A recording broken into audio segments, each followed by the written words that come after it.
Au nom de Dieu, le tout miséricordieux, le très miséricordieux. Que la paix et la bénédiction de Dieu soient sur vous, chers spectateurs de la chaîne. Voici un nouvel épisode intitulé Le Mahdi attendu et les habitants du Maghreb. Selon Saïd ibn Abi Waqqas, le prophète, paix et bénédiction sur lui, a dit « Les habitants de l'Occident resteront toujours victorieux dans la vérité jusqu'à l'heure. » Dans une autre narration, il est mentionné « Les habitants du Maghreb resteront toujours victorieux dans la vérité jusqu'à l'heure. » Ces deux hadiths, en toute objectivité scientifique, ont plusieurs interprétations, mais j'ai une opinion modeste que je partagerai à la fin de l'épisode. Pour l'instant, je vais vous présenter les différentes interprétations données par les savants. Il y a trois avis ou trois interprétations des savants concernant le terme « les habitants du Maghreb » ou « les habitants de l'Occident ». La première interprétation provient des savants du Maghreb en général, parmi lesquels le célèbre savant Al-Qurtubi, qui a expliqué que les habitants du Maghreb font spécifiquement référence aux pays du Grand Maghreb, la Libye, la Tunisie, l'Algérie, le Maroc et la Mauritanie, des pays chers à nos cœurs. La deuxième opinion vient d'autres savants qui pensent que les habitants du Maghreb désignent tous les pays situés à l'ouest du Hijaz, commençant par les pays du Levant, Syrie, Palestine, Jordanie, puis l'Égypte, le Soudan, et enfin les pays du Maghreb arabe, Libye, Tunisie, Algérie, Maroc, Mauritanie. Le troisième avis, ou troisième interprétation, émane d'autres savants qui estiment que les habitants du Maghreb désignent spécifiquement les habitants du Levant, c'est-à-dire la Syrie, la Jordanie, le Liban et la Palestine, des pays également chers à nos cœurs. Leur argument repose sur d'autres hadiths du prophète, paix et bénédiction sur lui, qui désignent clairement les pays du Levant comme étant ceux qui resteront fermes dans la vérité. Il existe donc trois avis différents sur ce sujet.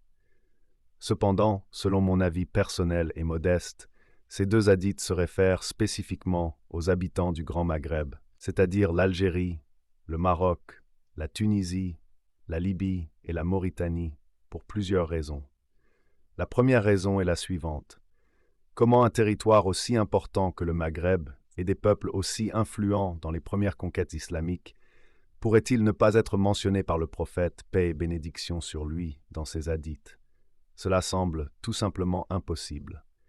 Le prophète, paix et bénédiction sur lui, a nécessairement évoqué ces pays dans ses hadiths. La deuxième raison est que, si l'on regarde les pays qui se trouvent à l'ouest du Hijaz, que les savants ont également interprétés comme étant les habitants du Maghreb, comme la Syrie ou l'Égypte, on constate que le prophète, paix et bénédiction sur lui, les a spécifiquement mentionnés dans d'autres hadiths. Ainsi, ces deux hadiths font référence aux habitants du Maghreb, c'est-à-dire les pays de l'Algérie, du Maroc, de la Tunisie, de la Libye et de la Mauritanie. En effet, les pays à l'ouest du Hijaz, tels que la Syrie, la Palestine, la Jordanie et le Liban, sont des pays que le prophète, paix et bénédiction sur lui, a mentionnés dans des hadiths séparés, en insistant sur le fait que leurs habitants resteraient fermes dans la vérité jusqu'à la fin des temps.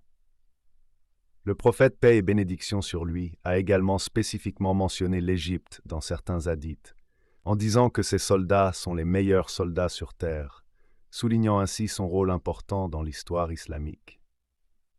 Il est donc peu probable que le prophète, paix et bénédiction sur lui, n'ait pas mentionné le Maghreb.